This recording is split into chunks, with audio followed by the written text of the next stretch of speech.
In today's video, we're going to see how you can fix it if your fingerprint is not showing up in your settings.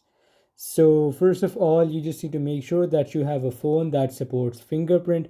What you can do for that is you can simply just search your phone model on Google or any web browser and you can see if it supports fingerprint or not. If it doesn't support fingerprint, then you won't be able to set a fingerprint on your phone.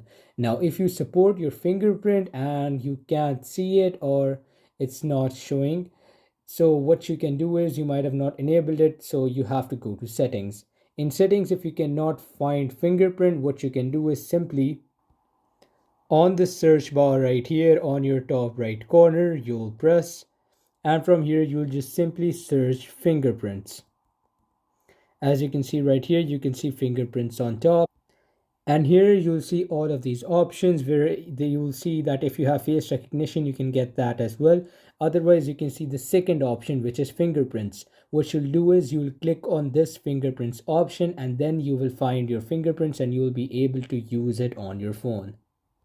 If you have a phone pin or pattern, first of all, you'll just need to confirm it. And after that, you will be able to generate your fingerprint. And like this, you can find your fingerprint in settings. Now here, as you can see, I've already added a fingerprint. Now if you want to add a fingerprint, if you haven't added it before, you'll simply just go to add fingerprint and you'll press on this and then you'll just have to scan your thumb. Thanks for watching and subscribe for more.